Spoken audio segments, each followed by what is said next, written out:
We are also following new details on the Russians' motives for hacking and meddling in the U.S. presidential election. Hacking and leaking that the administration says the Russians carried out. The CIA has concluded Russian hackers intervened in the U.S. election. The fact that they did not focus on this issue to the extent that we thought they would and they should is something that I think the press needs to do some introspection about.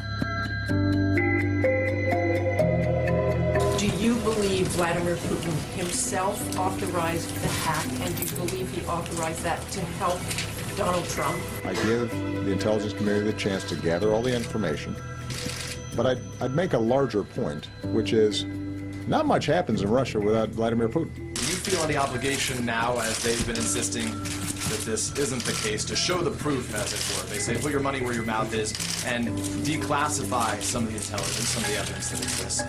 We will provide evidence that we can safely provide. Does the DOD or NSA, or any U.S. agency for that matter, has any evidence that the Russians, either their agents, operatives, or government, that they hacked into the emails of the Democratic National Committee? What proof does anyone have that they affected the outcome? Because I've heard zero, okay? So show me what facts have actually shown that anything undermined that election. So the CIA says that Russia did, in fact, attempt to sway the U.S. presidential election in favor of Donald Trump. What most media isn't doing is actually asking for evidence of these claims. Some electors, mostly Democrats, are questioning Russia's role in the presidential election. What I want is the information to be out there so that the American public and electors know who has been involved. In response, Russian officials have condemned the sanctions and warned that there will be retaliation. Russian Foreign Ministry spokesperson Maria Zakharova said that Obama is actually humiliating his own people by undermining the next administration. And the Russian president's spokesman had this to say. As we have said previously, we consider these sanctions to be groundless and a violation of international law. We dismiss all of the baseless allegations that have been made against Russia. From our point of view, these sanctions illustrate the unpredictable and aggressive nature of the Obama administration's foreign policy. We think there are two goals behind this decision taken by the administration, which is leaving office in 3 weeks. The first is to harm the already strained relationship between Moscow and Washington, and the second is to obstruct the foreign policy plans of the incoming Trump administration. At this stage, I cannot say what retaliation will follow from our side, but clearly the principle of reciprocity must stand. An appropriate response will be made, depending on what President Putin decides. Retired CIA officer Larry Johnson told us the timing of these sanctions is no coincidence. Barack Obama right now, like a drunk, an alcoholic in a bar. It's closing time. He's been informed he can't have a last drink, and he's now throwing wild punches and breaking furniture. The bar is going to close in a little bit. He'll be gone in 3 weeks, and it'll be a time to have a genuine reset in U.S.-Russian relationships. This is so absurd and so ridiculous on so many levels. If I was in a position to give advice to President Putin, I would encourage him to be light-handed. I would encourage him to show restraint. Understand that he's dealing with a child right now, masquerading as an adult in Barack Obama, and that in 3 weeks the situation will change.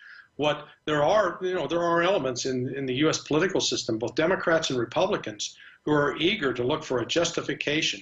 They've got this mythology about Russia firmly set in their mind that Russia's the Nazi Germany of the 21st century, Vladimir Putin is Adolf Hitler, and Russia's bent on world domination. I mean, it's absolute crazy talk, but trying to talk and reason with these people is like trying to talk and reason with Holocaust deniers. No matter how much evidence and facts you can bring to the table, they've got it set in their mind that Russia is somehow an evil threat. We shouldn't ignore that this took place in the context of the announcement of the ceasefire in Syria, seeing Russia intervene to thwart the Islamic radicals and to block the U.S. efforts to destabilize the Syrian government, has left a bad taste in the mouth of many in the United States.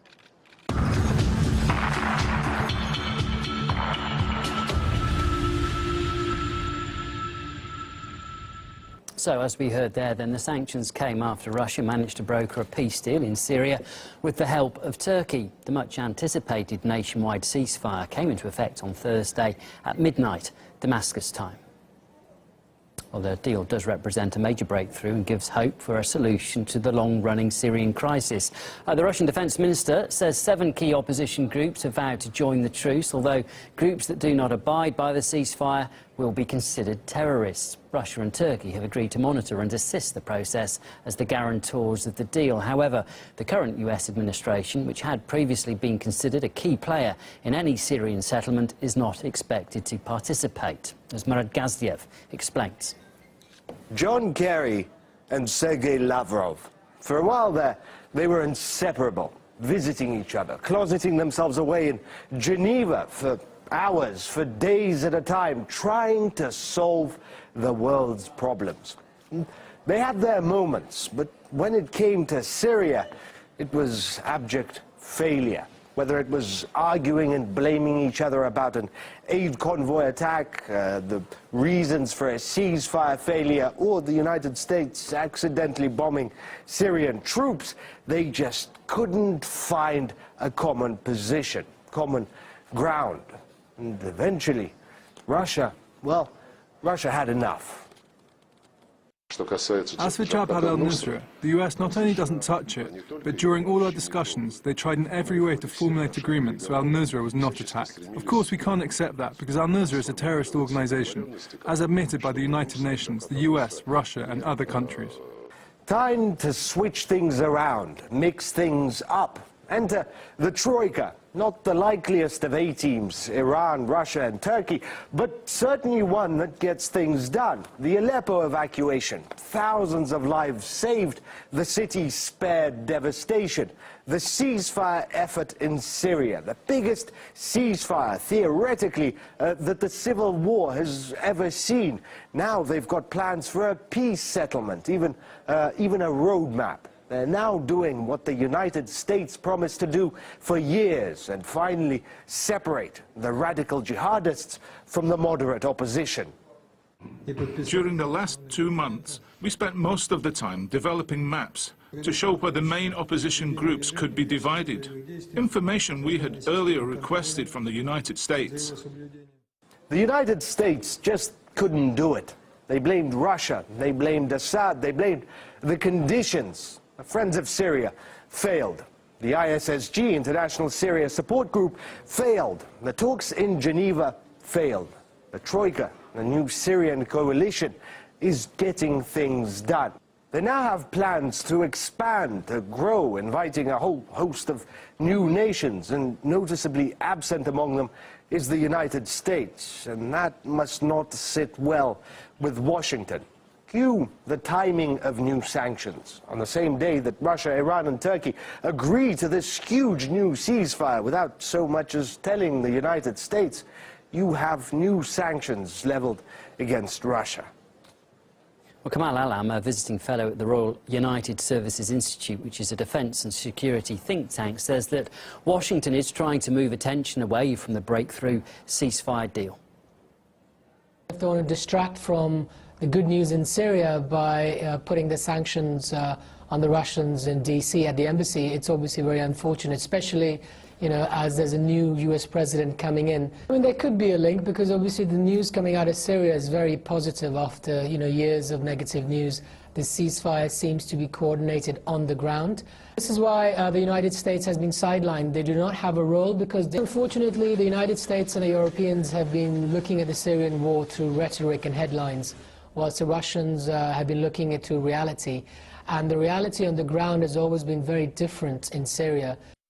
You with RT, still to come for you this hour. The Pentagon has said that civilians may have been killed in a coalition airstrike in Iraq during its anti-ISIL operation. We'll have a look at the details in a couple of minutes.